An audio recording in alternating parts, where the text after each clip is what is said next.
Hello friends, welcome to our channel. Today మన recipe వచ్చేసి నల్ల శనగలతో వడలనమాట. నార్మల్‌గా ఎప్పుడు మనం నల్ల శనగలంటే ఉడకబెట్టుకొని, అలా లైట్‌గా ఫ్రై చేసుకొని అలా తింటాం కదా! కానీ ఎక్కువ సార్లు అలా తినాలన్నా సరే మనకి బోర్ కొడుతుంది. పిల్లలైతే అస్సలు తినరు కూడా. సో, ఇలా చేసి పెట్టండి. మార్నింగ్ బ్రేక్‌ఫాస్ట్‌గా అయినా, ఈవినింగ్ స్నాక్స్‌గా అయినా చాలా బావుంటాయి. చిన్న పిల్లలు కూడా చాలా ఇష్టంగా తింటారు. ఇంకా మంచి ప్రోటీన్ ఫుడ్ కదా! హెల్తీ కూడా. సో, ఇంక లేట్ చేయకుండా రెసిపీ అయితే స్టార్ట్ చేసేద్దాము. ముందుగా నైట్ అంతా నానబెట్టుకున్న నల్ల శనగలనైతే వాష్ చేసేసి, ఇలా మిక్సీ జార్‌లో వేసేసి, కొద్దిగా అల్లం, 2, 3 పచ్చిమిర్చి అండ్ కొద్దిగా జీలకర్ర, టేస్ట్‌కి సరిపడా ఉప్పు ఇవన్నీ కూడా మీకు తగినంత వేసుకోండి. వీటినైతే ఒకసారి గ్రైండ్ చేయండి. వాటర్ అయితే చాలా తక్కువ పడుతుంది. ఫస్ట్ వాటర్ వేయకుండా మిక్సీ పట్టి, ఆ తర్వాత లైట్‌గా వేసుకోండి.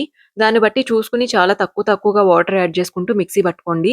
సో, ఇలా అయితే ఉండాలనమాట. చాలా సాఫ్ట్‌గా అయిపోతుంది. దీన్నైతే ఇలా మీరు వడల్లా వేసుకోవడమే. ఆయిల్ అయితే బాగా హీట్ అయిన తర్వాత చెయ్యి లైట్‌గా తడుపుకుంటూ ఇలా వడల్లాగా అయితే అద్దుకుని వేసేయండి. కొంచెం బ్రేక్ అవుతూ ఉంటుంది. కానీ చూసుకుంటూ వేసుకోవాలనమాట.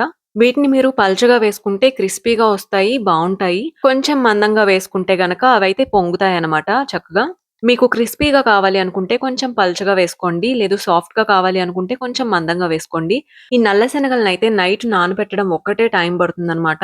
ఇంకా మార్నింగ్ చక్కగా అప్పటికప్పుడు మిక్సీ పట్టేసి మంచిగా ఇలా వడల్లా వేసుకుంటే 10 మినిట్స్‌లో అయితే రెడీ అయిపోతుంది. చట్నీ గూడా అవసరం లేదు. విడిగానే తినేస్తారు. అంత బావుంటాయి.